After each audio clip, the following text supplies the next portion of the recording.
Alright, hold on tight, because if you've ever been curious what happens when an overconfident HOA president tries to squeeze $250,000 out of the world's most ordinary data analyst, let's just say things spiral fast. And yeah, the boring part. My wife loves to remind me it's true, but trust me, there's nothing dull about watching someone like Miller crash and burn. I never imagined I'd be the kind of person to end up in a full-scale feud with the homeowners association. I'm not aggressive.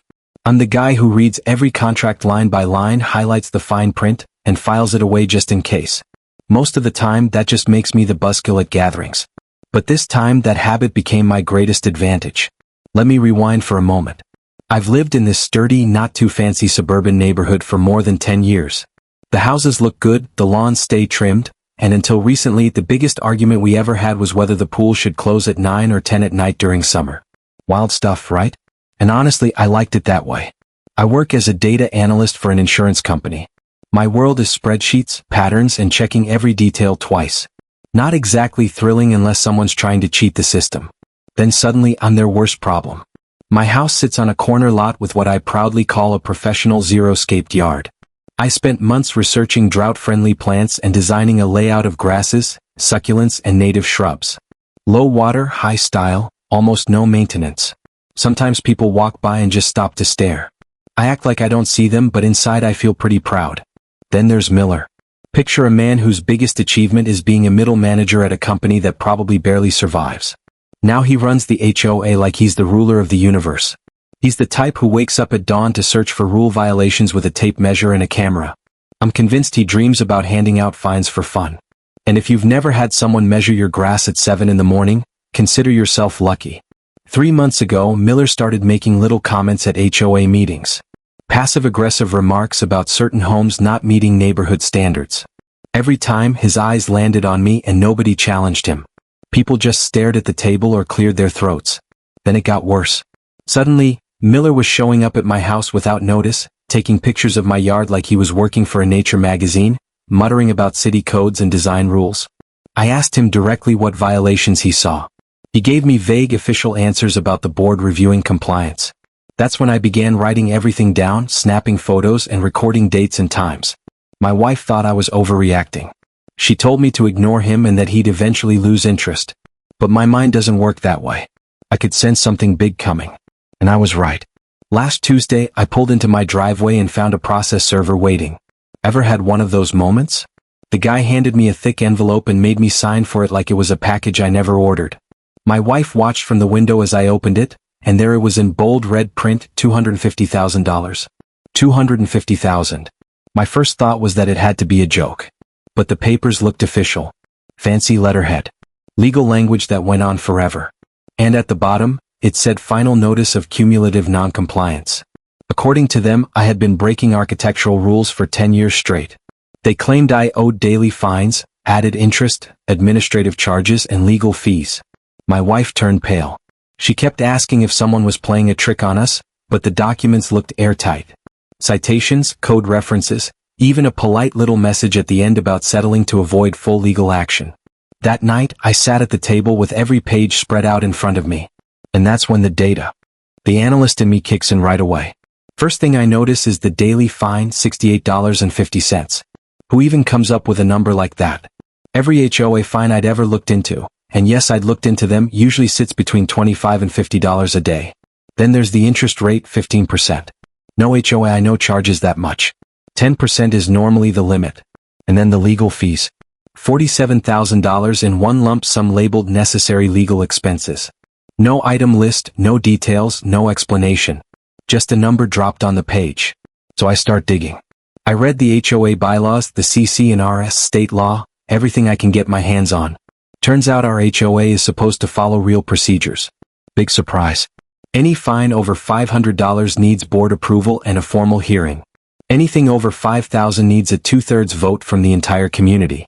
And there's supposed to be an independent fine review committee, at least 3 residents who aren't on the board, checking every violation before anything is charged. I start casually asking neighbors, just small talk. Ever been fined before? Nobody remembers anything higher than $100. Nobody has even heard of a fine review committee.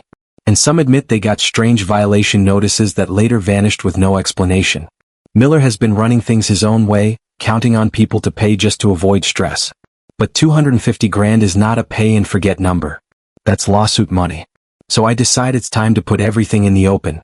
The next HOA meeting is 1 week after the notice arrives.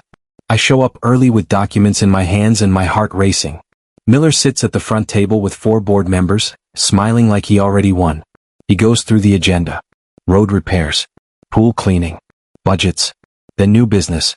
He clears his throat, looks straight at me and starts talking about certain residents who think they're above the rules. That's when I stand up. Every eye in the room locks on me. I open my folder and start asking questions, calm but firm. I say I received this violation notice and before I pay or respond legally, I need proof for every charge. My insurance company's legal team will want to see everything. Daily fine calculations, photos, proof of notification, approval by a real review committee and every legal invoice. Miller's face tightens. He tries to shut me down and says all the documents are in the HOA archives and that we can settle for $50,000 if I just cooperate quietly. That's when I know it's a shakedown. So I pull out my trump card, a formal written demand for documentation. Not just for me but for every board member, properly formatted and quoting state law. I say you have 30 days to provide every document or the fine gets thrown out. The room goes silent. Miller turns red and starts muttering. One board member, an older woman, leans toward him and asks if they even have that paperwork. He waves her off and insists everything is fine. Then I pull out copies of my original landscaping approval from 8 years ago. Miller's own signature is on it. Black ink. According to the county, that approval was never canceled. Miller stumbles, says he doesn't remember and that rules may have changed. I smile and say my legal team will be very interested in why the rules changed only for me. Miller tries to end the meeting, saying this is now a legal matter, not community business. But the doubt is already planted. After the meeting, neighbors come up to me and share their stories. Small fines, no reasons, nobody wanting to cause trouble, but now everyone's paying attention. The next morning, I deliver formal document requests to every board member. 3 days later, Miller calls me, his voice suddenly soft and friendly. He says maybe there's been a misunderstanding and offers to review everything. I tell him fine, let's do a full review line by line with the entire board present. He agrees, though I can see the nerves all over him. I spend my Saturday buried in county records, and what I uncover makes one thing clear: Miller has much bigger problems than my front yard. The fine review committee hasn't existed for 4 years. Every penalty issued during that time, including mine, is legally meaningless. The architectural rules Miller tried to use against me were never voted on or approved, which makes them useless. And then comes the bombshell: the law firm charging the HOA for legal advice belongs to Miller's brother-in-law. Most of those so-called consultations have nothing to do with HOA business at all. An emergency board meeting is called for Thursday night, and the room is full. I walk in carrying my evidence binder. Yes, a huge binder. I own it. I start laying everything out. First, the alleged violations. Half of them were written while Miller was out of town for 3 months. No inspections, no committee, nothing official. Next, the standards he kept quoting were never real rules. Then the legal fees, clearly personal expenses, his divorce, his side project, all billed to the HOA. By the time I finish, even the treasurer is demanding to know why none of this was ever shared before. The board steps aside to talk. Then the treasurer stands up and announces the violation is being withdrawn. Miller is furious, but it's done. People come up to me afterward, shaking my hand and telling their own stories. One man says his wife was fined for putting a flag on their porch. Turns out Miller invented rules whenever it suited him. A week later, I receive a formal apology from the HOA's new legal counsel, not Miller's relative. Miller resigns for personal reasons.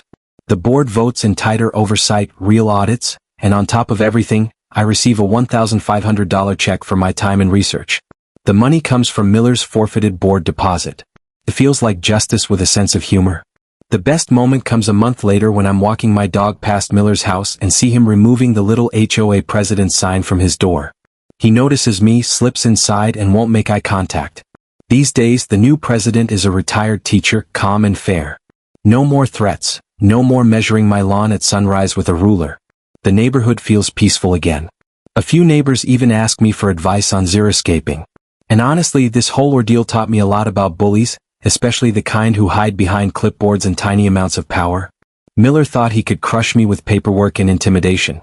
He didn't expect me to be stubborn or enjoy reading the fine print. Most people see an official notice and a huge number and panic. That's what he was counting on. But bullies like him collapse quickly when someone pushes back, especially when that person brings proof. His authority wasn't real. It only existed because people were afraid. Take away that fear and all that remains is a man with a clipboard and no control. If you're listening and you've got a Miller in your life, a boss, a neighbor, anyone like that, here's what I learned. Keep records. Know your rights. Ask hard questions. Their power only works when they can hide. Shine a light and they usually disappear. Now the neighborhood is better than ever. Quarterly reports, open meetings, a suggestion box, things that should have been there from the start. People actually volunteer for committees. And my front yard even made it into the newsletter. I won't lie, that felt good. The massive fine that kicked off this whole mess was Miller's fatal error. If he had tried to take a few $100s, I probably would have paid just to avoid trouble. But he got greedy, and that's when everything started to fall apart. So let me ask you, have you ever been on the wrong side of someone's power trip? What would you have done if a bill like that landed in your mailbox? Do you think it's ever right for someone with a little authority to bend the rules because they believe no one will challenge them? I'd really like to hear what you think. Do you have a story? Share it in the comments. Sometimes the best way to stop a bully is to expose how they work. Maybe together we can keep neighborhoods like mine a little more honest.